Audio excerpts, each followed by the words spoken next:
can you be too healthy? Kind of obvious answer is no. We all want to be as healthy as we can be, right? From a yoga perspective, I think this is interesting and important question because yoga is obsessed with health. Really, if you look at the yoga world in the Western world, what you'll see is a massive health obsession. And that in itself, of course, we all need health. It's important to be healthy in life. We want to live long lives, be able to do the things we want to do. And if the obsession with health is so much, it can exclude other things. Yeah, it can become essentially a bit neurotic.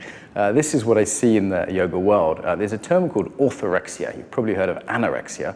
Orthorexia is an eating disorder where you're so obsessed with eating healthy that it really causes problems for you in your life. And I live in Brighton, which is kind of an alternative town. And whenever you have a dinner party, people ask, is it organic? Is it fair trade? I'm gluten-free. I can't eat this. I can't. And it's very difficult. You end up cooking like 8 different meals for 8 different people if you have have some friends around.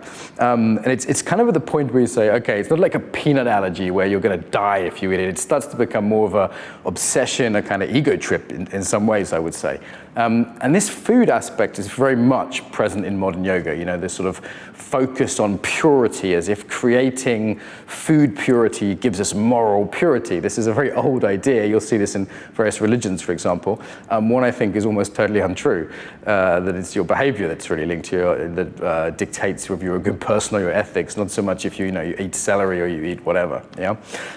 So there's the food one, but it's wider than that in yoga. This obsession with being healthier and healthier and healthier, and it becomes a little bit of a fixation. And where I worry about that is actually, first of all, it's not healthy to be so health obsessed. Just from the health point of view alone, it's just you're holding too tight, yeah, as opposed to just being like, yeah, sometimes eat some chips and get over yourself. It's I saw a meme and it's like tempted to eat kale, eat some chips and get over yourself. Sometimes you just fucking eat some chips, and it's actually you actually be healthier in terms of being happier, easygoing, more relaxed. Now, I'm not saying if you have serious dietary conditions or whatever, eat McDonald's every day, of course not. But again, there has to be a healthy middle between the kind of just eating junk food all the time and this massive obsession. That's just food, but it goes across all of yoga and the culture around yoga. And it takes the focus away from what, to me, might be the really interesting side of yoga, which for me is actually benefiting my life, learning about myself as a person, growing emotionally, psychologically, spiritually. And if health is my main obsession, I don't just don't have so much focus left on anything else. Yeah, and it's weird actually. Like, when did yoga become a health and beauty practice? It's kind of a strange thing. You can see in its evolution, it seems to have gone, to me, a little bit too far that way. So yeah, there's my thoughts on it. What about you? When do you think you can be too healthy or too obsessed with health is perhaps a better question.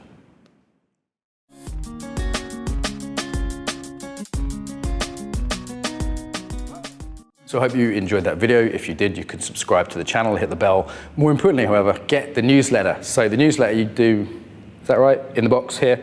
Okay. So why you would want the newsletter? So you hear about the best videos, so you actually ask me questions, you can reply to the newsletter, I'll reply. You can hear about events, teacher trainings, other things that are happening, and stay in touch more reliably. So newsletter there.